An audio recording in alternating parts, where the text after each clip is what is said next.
First things first, Alabama State Bar Rules of Professional Conduct, Rule 7.2e, requires the following language in all attorney communications. No representation is made that the quality of legal services to be performed is greater than the quality of legal services performed by other lawyers. I'm Harry Steele, backwoods Southern lawyer. My partner Paul Ripp is back in town from his sabbatical, and my old pal Rains Russian is on the line with us from the great state of Texas. How's everybody doing today? Good. Yeah, working it out. So, I guess the first news to get to is the latest article of the Land Yap newspaper out of Mobile, chronicling the blowback, I guess, from our activities. We made page 8, Rains. How about that? Hot dog. Not bad. And the title of the article. You shall not pass! I kind of like that. Yeah. So an update for everybody. The Courthouse Security Committee met on Monday without my being invited. Our presiding judge, Judge Taylor, let me know that the Courthouse Security Committee has decided that they will let the sheriff's decision stand for 90 days. At that time, he must come back before the committee and present more evidence, or whatever the evidence was. I still don't know what the evidence was. But anyway, he told me that if I wanted to know what the allegations were, that I could request that in writing of the committee and they would respond. So that's really all I care to talk about that, unless I think Paul may have some insights. I'd like to add something to that. You know, we're doing these podcasts. The Ripp Report's a consumer association, so we're interested in consumerism, political corruption, or whatnot. You know, we bring to light this issue with this case that with the facts that we know, and our intent was that we were hoping that someone would be listening to us and say, oh my God, you know, somebody needs to be investigating that. Instead of that, it's to shoot the messenger. So they go after Mr. Steele, an attorney who's bringing this up. I mean, I can see where they would tell me, you know, hey, we don't need to talk to you, Rip. Just go away. I've been told that plenty, you know. But, I mean, here's an attorney in Bay Minette. He has knowledge of the case. He's bringing up, you know, very, very, very important facts that everybody should be concerned about. And now we're hearing that there's 2 or 3 other similar issues. So this isn't going to go away, and I'm hoping that there's going to be some authority that's going to step up and say, "Look, we need to look into this. It just doesn't look right." So we have a treat today. Paul is going to chronicle. I guess you're going to do the Ripp Report for us today, right? Isn't that the plan? The Ripp Report basically is going to be today's podcast. But there's a few things I would like to bring up, and that's like in the Fairhope City Council. All of the city council, this is probably the least effective, least leadership, and most obstruction of any city council I've seen in Fairhope in years. They all are saying they're going to run for election in 2020. And at the same time, they voted themselves in full-time insurance for the full family. And this is on a part-time job. And the city employees are not getting the same benefit. So I hope everybody remembers that in 2020, that, you know, these guys are voting themselves in. This is a value of about $17,000, $18,000 a year. And my understanding is that every one of the council people have utilized this insurance. The second thing that unfortunately is typical, but you have to just really watch it, is that, again, the Fairhope City Council. Back in May, they came up saying that they wanted to look at some land and have an appraisal, and that they just considering the appraisal, that's all that they were going to do, that there wasn't a purchase thing or anything else. Then, without any funding plan in the middle of the budget. Now, the budget's supposed to be ready by October 1st. This will be the fourth year in a row the council has not brought the budget on time. And now they want to buy $2.6 million without a funding plan, without community engagement, or without consideration of any strategic planning. And 3 of the 4 councilmen just bullied the decision through. Now, what's troubling is that there was an alternate site that would be building equity in the community far more than the one that they have decided. However, the Twin Beach location, they didn't want to consider that. They wanted to put it where they wanted, which is out of town. And the purchase of 2.6, this is one of the things that's kind of disturbing here, is that of the appraisal was of 4 properties. However, 2 of the properties were used in the appraisal that one was just a was a pending sale. Then the other one was a listing. Well, the difference in those 2 comps and the 2 comps that were actually sales is about the one is $19,130 if you do it the way they do, using per acre. Per acre, using the listing agreement. I mean, using the acreage that's for, that they don't have. Let me see where that is. And then then it brings it down to $17,508 if you use the actual sales that were done. The most disturbing thing to me is that this is $2.656 million, and they've pushed this through without any public participation. They promised that it was just an appraisal, and then they immediately came in and made this decision. Now, right, Councilman Conyers and Robinson did not vote on it. Did vote against it. All right, so let's talk a little bit about, I just want to slow you down. Right. I know you're on your roll, but sure. So this property is located at the intersection of County Road 32 and County Road 13. That's correct. And it's not a square piece of property. It lies north and south. It's long along the north and south meridian, okay? Correct. Along County Road 13. Correct. This intersection is north of, as far as I can tell, where any of the traffic circles are on 13. Correct. So it's or is it south of? Well, I think that would be going south. 32 would be south of. Correct. Okay.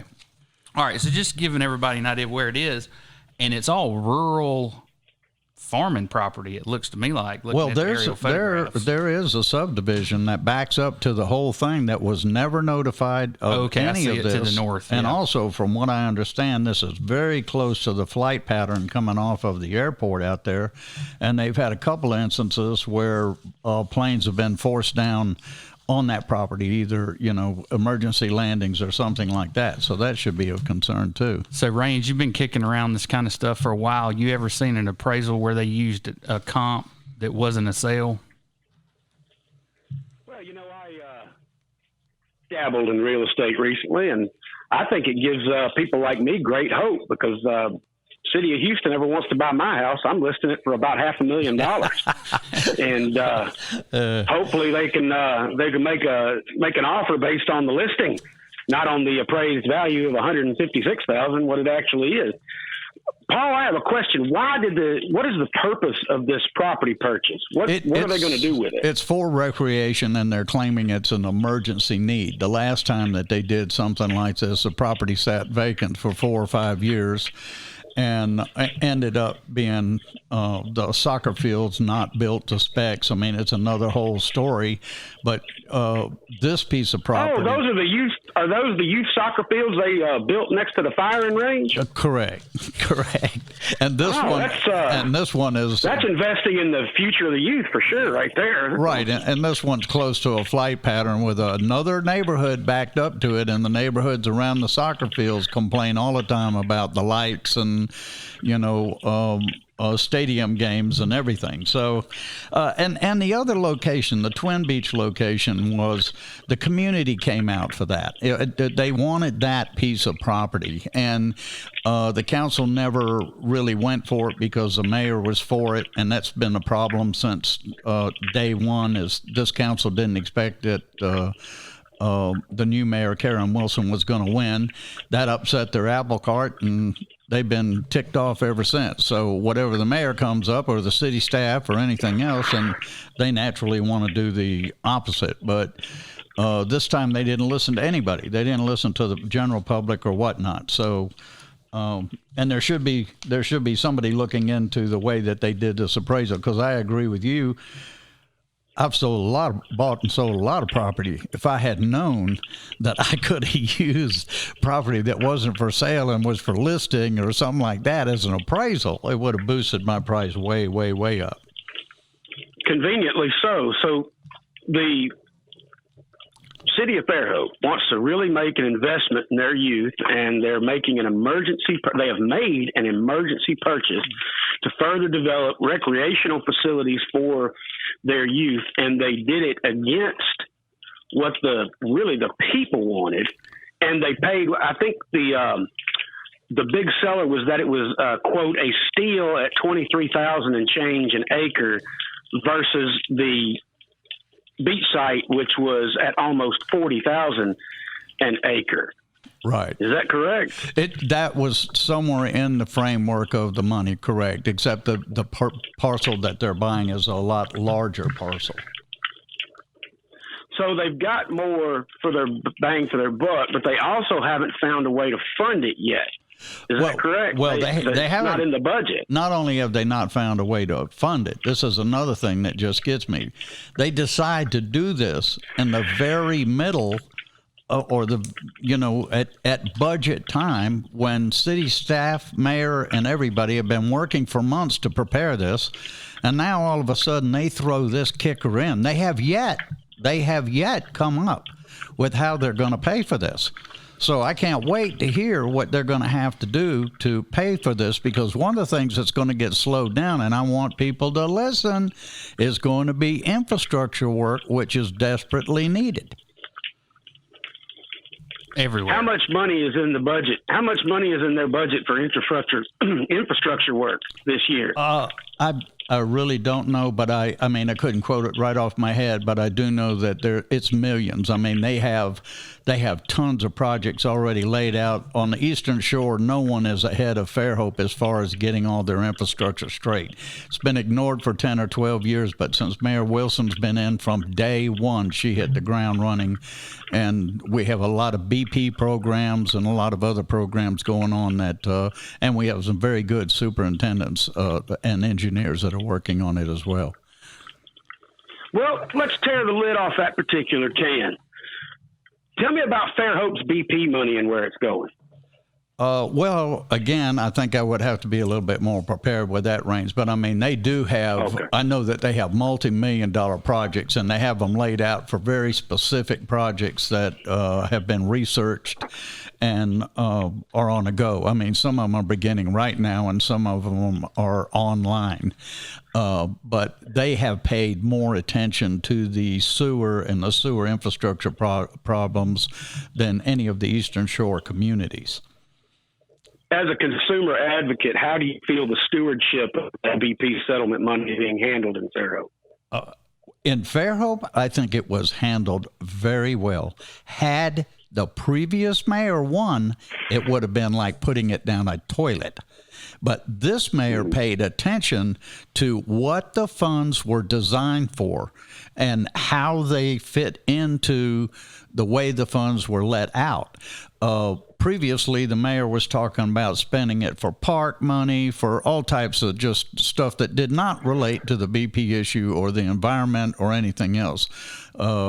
This mayor directed it exactly to the infrastructure, to the sewer problems, you know.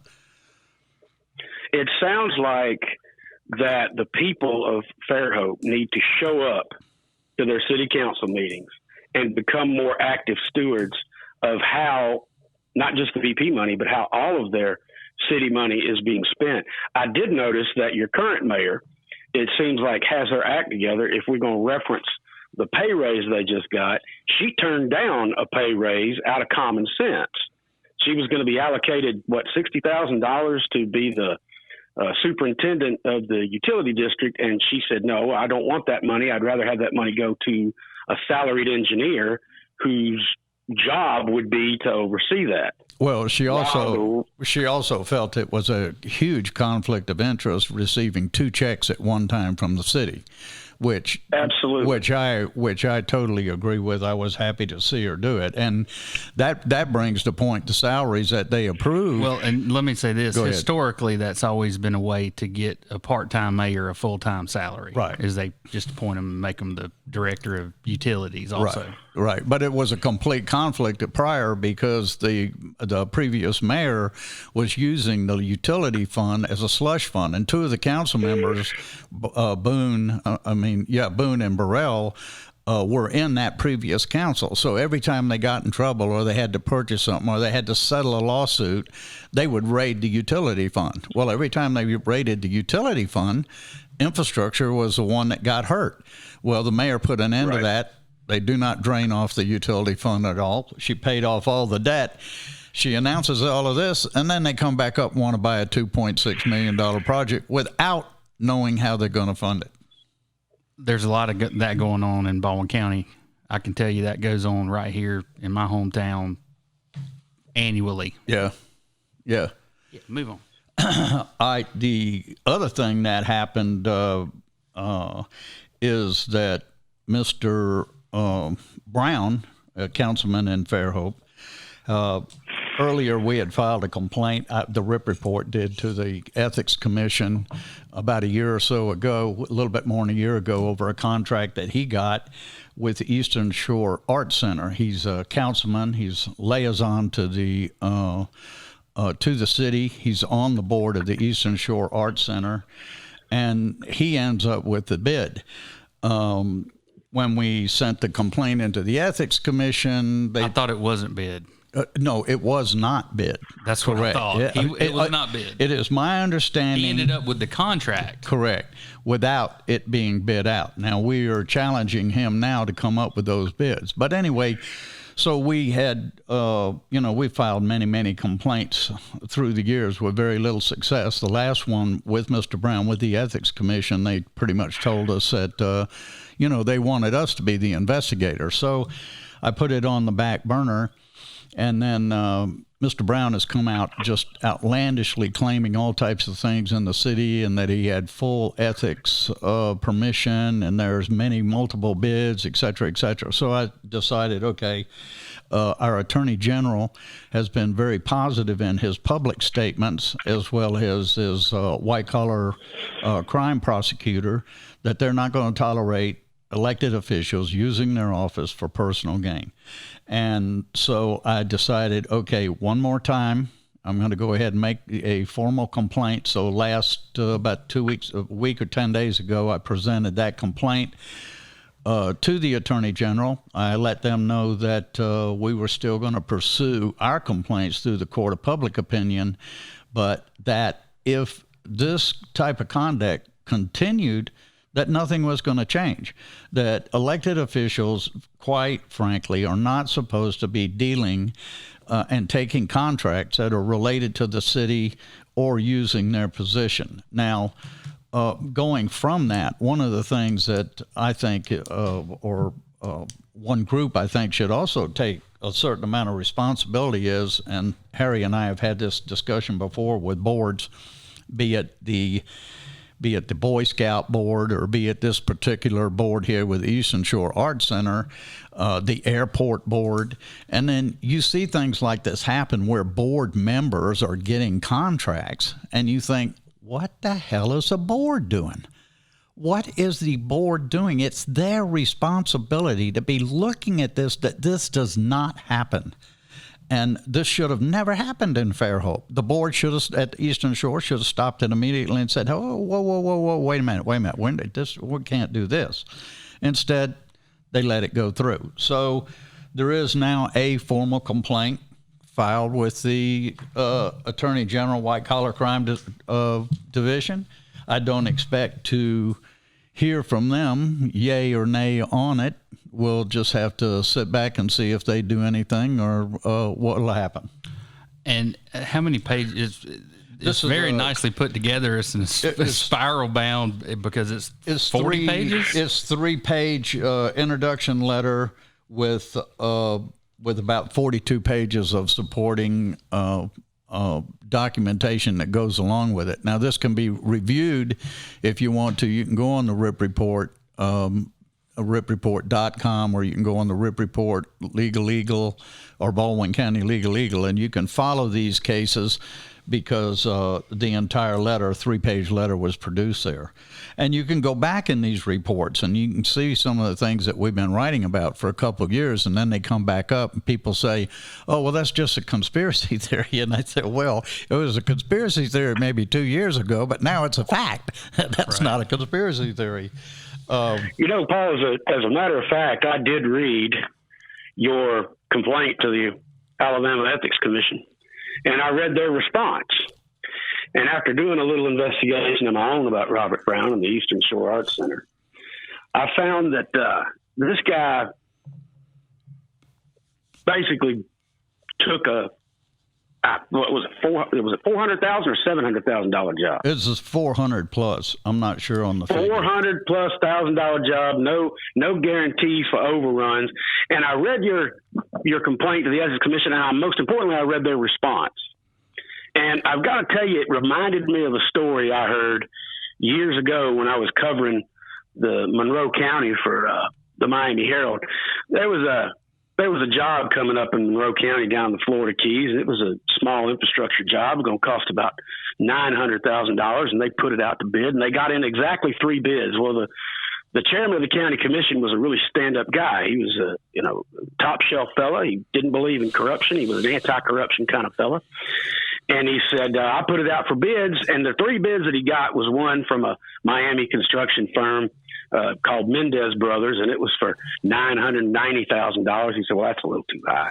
And, he got another bid from a Louisiana construction firm, Boudreaux and Company Construction. It was for $985,000. He thought, well, that's not too bad.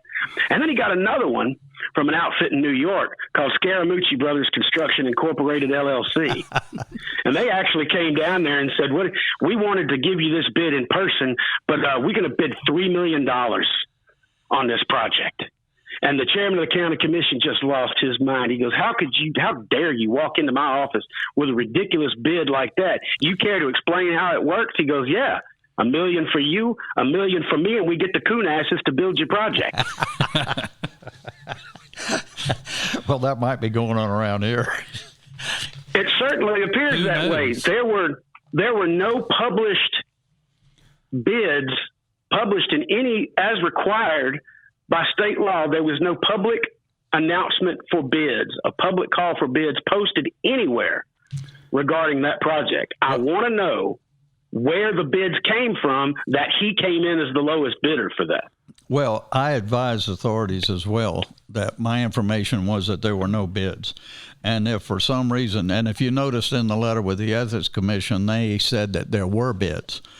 And I told them, I said, that is not true. And if you do find a bid, that you better check the date, you better check the contractor and everything, because those bids were developed after the fact. All right. Just in full disclosure and fairness. Yeah. The Eastern Shore Art Center is not a governmental agency. Correct. Okay. That's correct. They're and not they required to correct. bid projects. Correct. But your contention is that he used his position on the council and on their board for personal gain. Absolutely. If he, as a council person, it does not make any difference what his salary is. If he's the councilman and he's making $1 and he's representing the city and he's on the board, then he cannot bid on that job or should not bid on that job. And if he does bid on that job, then he would have to submit for a formal opinion from the Ethics Commission, which he did not do. So, I mean, there's a whole bunch of things that he did not do, and then came up and took the contract. So, Raines, are you ready for your head to blow off your shoulders? Oh, been waiting all week. Paul's got another good one for you. Go for it, Paul. Well, in my life, I've been fortunate enough to be involved in restoration of a lot of homes that were very old. I'm living presently in one that was built around 1900. So I've got kind of a soft spot for historical homes and everything. And recently, again, in the Lanyap, I can't stress to people it's about the only investigative news we got. There's an article here, and I don't want to allude that this is corrupt. I just want to say it's totally unethical, and I think it's very bad taste. Where the mayor of Daphne had earned 98% on the return of purchasing a home, and that home was called the Texas House. He purchased that for about $129,000 2 years ago. Now he's selling it to the Bayside Foundation, a school, for $257,000 within a 2-year period. Now this is an 1835 era home. It's one of the oldest homes in Daphne, one of the oldest structures. And his contention was that it was going to cost $200,000 to renovate it, and that he didn't want to put that much money in it. However, they valued it at maybe $550,000 had he put the $200 in. Now, tax records indicate that the property has been valued at $287,000, $314,000, $256,000 in 09, 17, and 13. However, he purchased it 2 years ago for $129,000. So he got a pretty good deal on the purchase. He's doubling his money almost on selling it to the school. And now the school's going to have to go back and get permission to do the parking lot. And the mayor's the one that sold the house. So, you know, and let me stop you, Paul, because I don't think you made this point very clearly. All right. The reason Bayside wants it is they want to tear the damn house down and build a parking lot there. That's correct. Okay. That's correct. Now, he's saying now that Haygood the mayor is saying that that if the decision was by Bayside was to remove the structure, he would like the opportunity in moving it rather than destroying it. Well, that flies in face of what he said about the restoration. You can imagine what it's going to cost to move it and everything. But my point is this. The mayor, he's the mayor of the community. He should be the one standing out there advocating that at all costs that the house not be torn down, that it be renovated, and that that these structures aren't removed. Again, Fairhope's done the same type thing, and sooner or later we're going to wind up with very, very few historical locations, especially if they need parking. Yeah. I don't know how you're supposed to make money as a small town backwoods Alabama sheriff if you can't make financial deals that benefit you. Oh, wait, did I say sheriff? Yeah. I meant mayor. I'm sorry. Did I say, I said sheriff twice, didn't I? Oh, sorry about that. My bad. That's not what I meant at all. What I meant was, how can you be a backwoods small town Southern mayor and not make money off your own town? By God, the Constitution protects that, doesn't it? Well, it's sure the way things go around here. Well, law enforcement's not the least bit interested in anything that anyone with a title behind their name, they don't care what they're up to. This has been my observation. Yeah, we've had zero accountability. We've had zero arrests. We haven't had anyone looked into. I mean, you look at what we're talking about now with the suicide of this kid, and silence. Everybody just kind of wants to sweep it under the rug. That's what we're trying to do. We're trying to peel back the rug. Okay. I think you're doing a fine job. I come from my hometown is a little town called Ocean Springs, Mississippi, that is famous for a couple things, two of them being really good-looking blondes that moved to Alabama, and the other being historic sites. The Historic Ocean Springs Preservation Society has been active for 50 years in that town. And they take pride in their historic buildings. And every mayor we've ever had, much to the consternation of many developers, has done what you talked about and stood in front of historic buildings and says, you know what? No, this isn't about turning a profit. This is about preserving a cultural heritage, et cetera, et cetera, et cetera. Maybe that's what you need, is a historic development society or a historic preservation group, well, to get out in front of an issue like that. Every time that's proposed, the developers completely have a coronary and shoot it out of the water. One of the times I got sued in my official capacity was by the Alabama Historic Preservation Alliance and the Alabama Historical Commission when Conecuh County was trying to tear down their historical courthouse, which had been destroyed by neglect over many years. So, and then, of course, it turned out that the guy who was running the historical commission was doing things he shouldn't have with the money. Anyway, that's a whole nother story.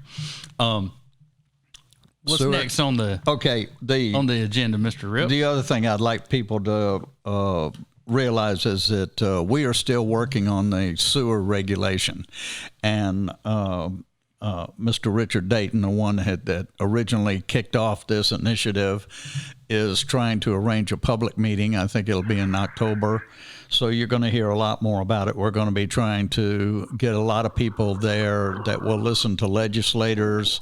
We are trying to encourage our commissioners to get behind this. They can't do any legislative work, but the commissioners can get together and say, look, we need this sewer regulated, especially on the price. And now some people, some of the commissioners are concerned that, okay, well, we're moving into regulation.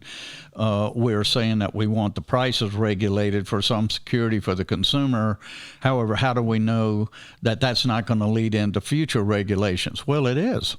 It definitely is. You want anything that comes up that's subject to regulation. That's what you're trying to do, is trying to get a handle on the whole thing. Well, here's number one. They need to pay a franchise fee for using the county right-of-ways, period. Absolutely. Number two, we need somebody around here to pick up this ball and run with it.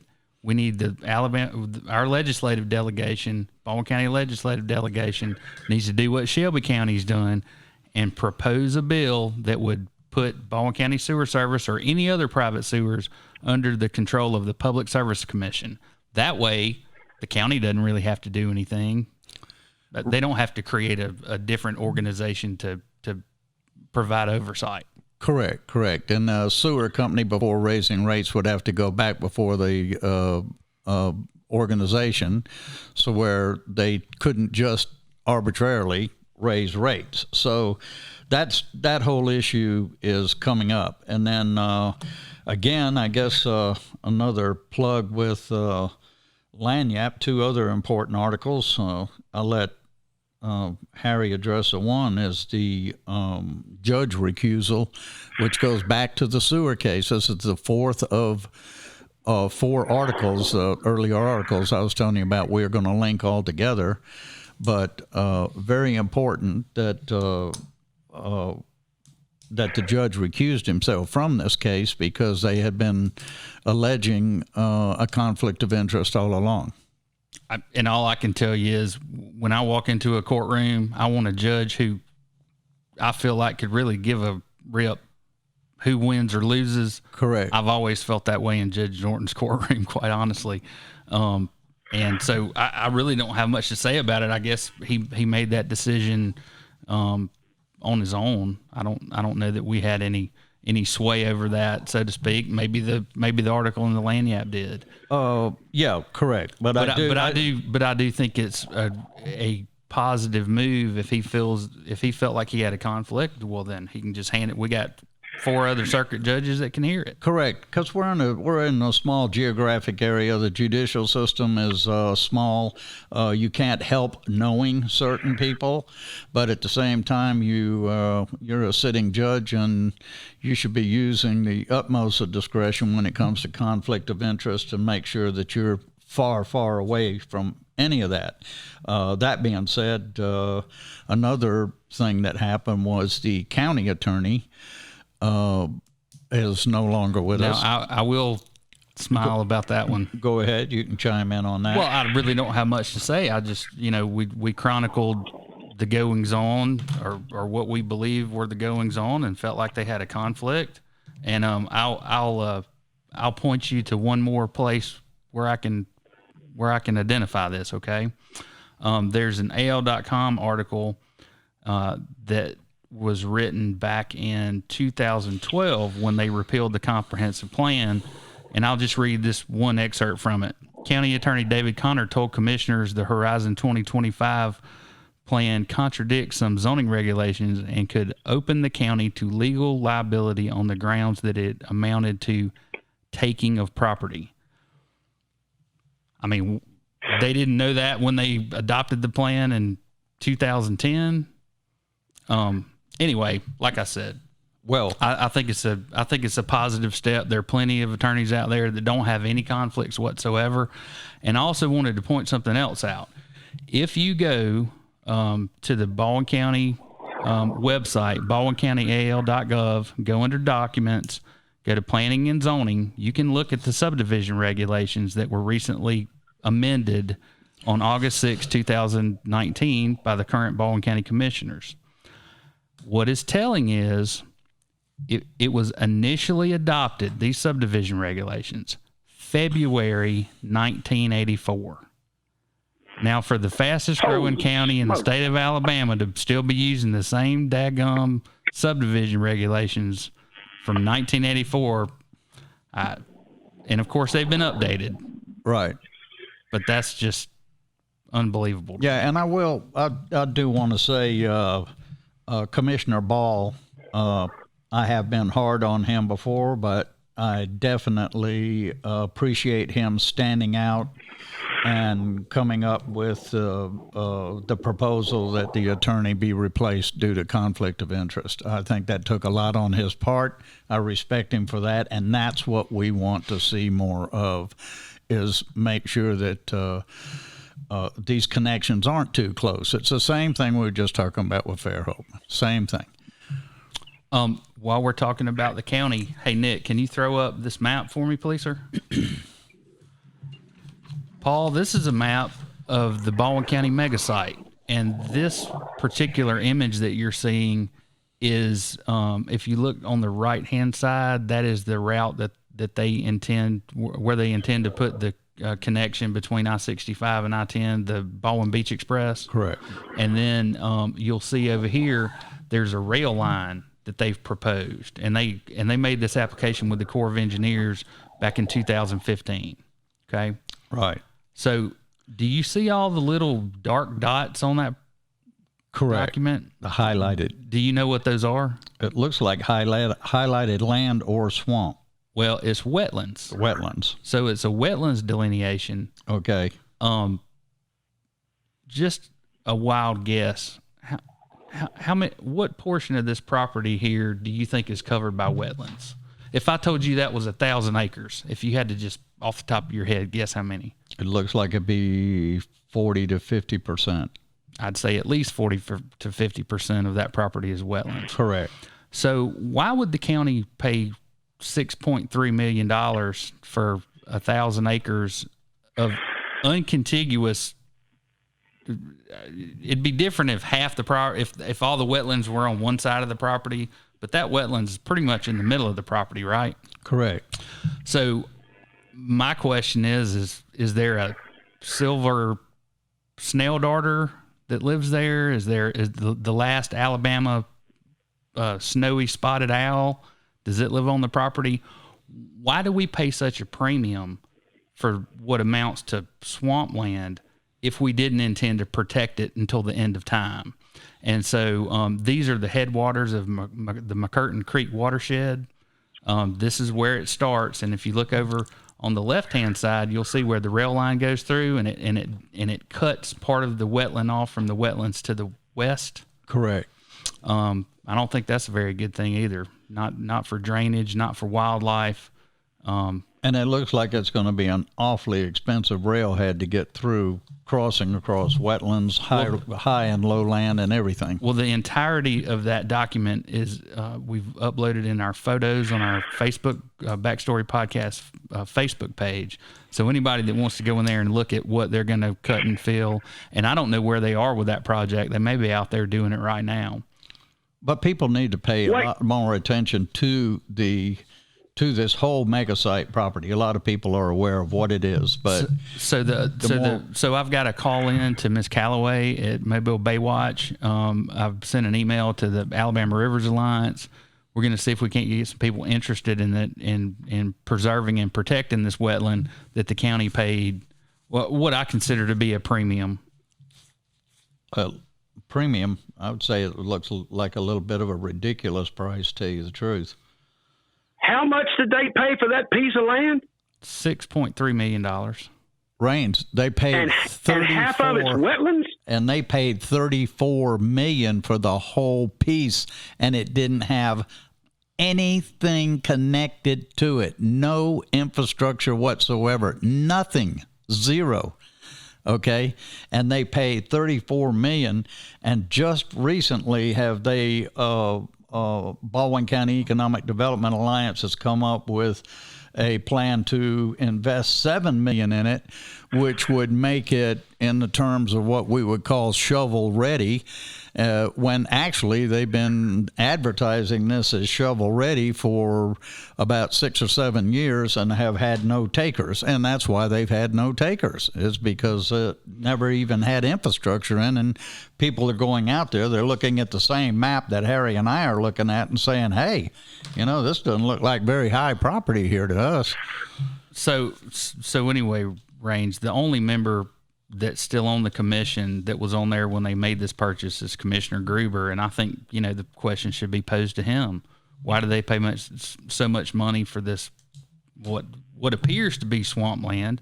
And I can tell you from my childhood days, the cops never caught me going out the window, but we used to go down to this train trestle right here and would wait for the train and see who the chicken who jumped off first, and we'd hold on to the trestle as the train went over. Just really stupid things. Children, if you're listening, do not go do this. It is the dumbest thing I've ever done.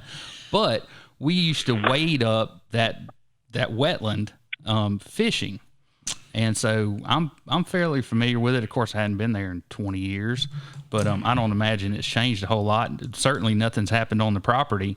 But the other telling thing, and we don't have the graphic here, when they purchased the property, the people who own the property had the right to come in and cut the timber off of it, even after they'd sold it to the county. And that's been going on for a while now. The county did dictate that they could not cut any of these wetlands. So if you go look at this on Google Earth right now, you can see exactly what I'm talking about without having to look at this map, because everything's been cleared off the property that they could get to, or that the county would not let them cut because it was wetlands. All right. You know what I'm going to do? I'm going to do this for the children of Fairhope, Alabama. I'm going to encapsulate this entire podcast, and I want it to be a message to all the kids of Fairhope. You understand this? I want the kids, the children, the youth. What about all my children up here in Bay Minette? No. Because we're investing in the future of Fairhope's children, and that's what the city of Fairhope's doing, buying all this land. Children of Fairhope, form a soccer league. All right? And instead of doing any soccer playing, mortgage any property you've got and pull together your funds and get your parents to create you a small organization and build a utility district right on that megasite. You're going to make millions and millions and millions of dollars, because if the NBU can put out things like a $3,500 tap fee, which to a libertarian like me accounts as a damn ransom, you as the children of Fairhope can invest in your future and possibly come out billionaires by building an unregulated utility district right in the middle of this megasite, so you can furnish some utilities to this area that's in the middle of nowhere and no one's ever going to tap into and likely never going to buy. It's property speculation at its finest. Children of Fairhope don't learn how to play soccer. learn how to manipulate your municipal governing bodies, because that's what the people in the Catalyst group, that's what people in the Gumbo group are doing right now to all of you. Not just you kids in Fairhope, but to you kids in Bay Minette, you kids on the other side of the bay in Mobile, and all you kids in the backwoods. They just took McCurtin Creek away from you for no damn good reason. And you know, That's all I got to say. I'm kind of glad you said that about the kids too, because that's what gets me. I mean, you know, we're teaching in school kids that you're not elected to office to use your office for personal gain. And here they have people doing this right in front of them. So I look at the individuals that are doing it, you know, and I say, what are you thinking? Is this what you want your kid to do? Is this what you're trying to tell your kid to do? And one other thing, Raines, I'm not going to get into it deep, but you're talking about the soccer league. You know, I was talking about Mr. Brown. He's in the soccer league. That's another whole story. Okay, kids, forget the soccer league. Form a lacrosse league. Yeah. All right, ain't nobody gonna be interested in that. Get into a lacrosse league or lawn bowling. All right. So let me say this, Raines. I'm absolutely 100% in favor of developing this megasite, the portion that is not wetland. Okay. The previous commission, I believe, paid way too much money for it. And matter of fact, they paid so much money, they didn't even have any money left over to make any infrastructure improvements, which is why it's sat there like it has. They held up county raises, county employees too. Well, of course they did. But the people who are on the Economic Development Alliance board right now and the members of the Baldwin County Commission, I think, are working diligently to do something with this $30-something million piece of property to turn it into something positive. And so I wouldn't say that nobody's ever going to buy it or anything like that. I think it's going to be a very viable site for someone once there's some infrastructure out there. Right. I think that was the only point. We've been turned down 4 or 5 times because the infrastructure wasn't in place. And I'm going like, how do you buy? Okay, if you go buy a house, first thing you're going to do is look at the house and you're going to say, you know what, as soon as I buy it, I'm going to paint it, I'm going to redo the driveway, and I'm going to do this. Well, they bought a $34 million piece of property and didn't even think about paying for the damn sign that says where the property is. They had nothing, no plan, zero, nothing. I mean, and you're selling a piece of, and when I say no sign, I'm not making a joke. I'm saying you go out there and there's a $34 million piece of property you're trying to sell to a developer or a business coming in, and there's not even a sign there. So they're just Can't they do? There's a helipad. Can't they do? There's a helipad. Well, thank God. Why don't they just buy another battleship, for crying out loud? That really brings the money in, doesn't it? Yeah, it does a lot more than that. But I agree with Harry. We desperately do need something to happen with that property. It will make a big difference, and I hope that it's on the lines of manufacturing and jobs. Value-added manufacturing. Right, value-added. And it's not something where they go in and they give tax abatements out to where we're not really getting anything in the long run. That's another mistake that we got to look at. But we'll be coming back to the megasite many times. If it's a car plant or something like that, I think that would be great. But obviously, I think they have had people interested, or at least my understanding, like pulp and paper. Obviously, we don't want that. It's too sensitive of an area. And let me say this: if you look at Baldwin County, especially this map that I have, you will see that it is covered in water. And, you know, this county is a garden. What are we going to do with it? Are we going to cover it with rooftops and smokestacks? That's what we're trying to do. Well, you know, they're trying to sink the island down there for sure. Right. So I don't know. I don't know what the future holds, but I'm certainly I'm an outdoorsman, which means I'm a conservationist. And I know a lot of people have trouble reconciling that, but I certainly don't. All right, guys. Anything else before we wrap up? Nope. We would like to encourage people that are listening that if you have something that, say we're hitting on that subject and you can add to it, we'd like to hear from you. Also, if there's a consumer project, a problem that you might want to have resolved, I encourage you to try to get a hold of us through any of the means that we have. You can go to Backstory Podcast and contact us there, or the Ripp Report, or Baldwin County Legal, or the RippReport.com. So we're easy to get a hold of. And we don't mind talking about controversial subjects, which I believe you're getting that message now. Don't mind at all. You still there, Rains? He's gone. All right. We lost him. Well, everybody, thanks for checking in, and we will see you soon.